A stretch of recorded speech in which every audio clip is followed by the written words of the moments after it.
নমস্কার বন্ধুরা, সবিতা কিচেন ব্লগে তোমাদের সবাইকে স্বাগত। আজ দেখাবো, দেখো কতগুলি কাঁঠালের বিচি নিয়েছি।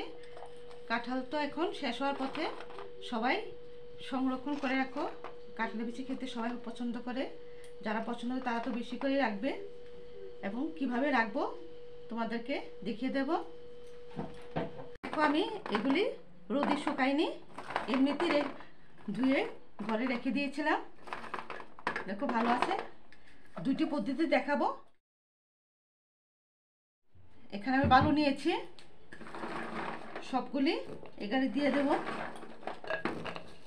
বালুর সাথে এগুলি মিশিয়ে রাখবো। তোমরা যত বেশি রাখো বালুটা ততই বেশি দেওয়া প্রয়োজন। আর কাঁঠালের বিচিটা খেলে ভালোই লাগে। দেখো এইভাবে ঢেকে রেখে দেবে।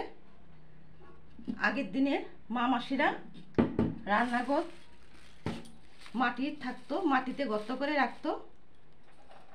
এখন তো আমাদের কারোরই মাটির ঘর নেই, পাকা ঘর, তার জন্যই আমরা এইভাবে রাখতে হয়।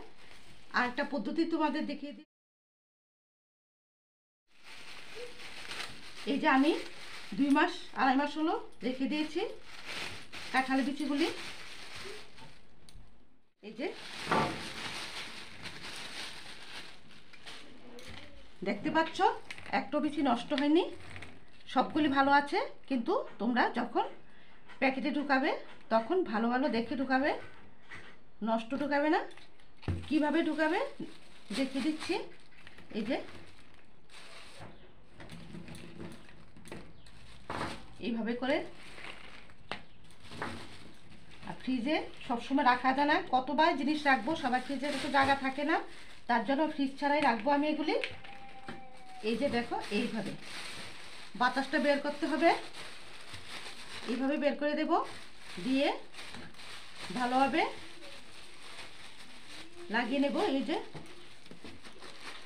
প্রয়োজন হলে আরেকটা প্যাকেটে ঢুকিয়ে রাখবো, যখন আমাদের দরকার হবে প্যাকেটটা খুলে বের করে আবার লাগিয়ে রাখবো। 8-9 মাস 1 বছর পর্যন্ত কিছুই হবে না। এই যে দেখো এইভাবে রাখতে হবে, নষ্ট হবে না।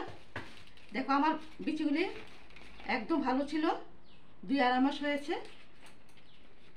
তোমাদের এই দুইটা পদ্ধতি তোমাদের কেমন লেগেছে জানাবে অবশ্যই। আর ভিডিওটা ভালো লাগলে লাইক করবে, শেয়ার করবে, সাবস্ক্রাইব করে দেবে।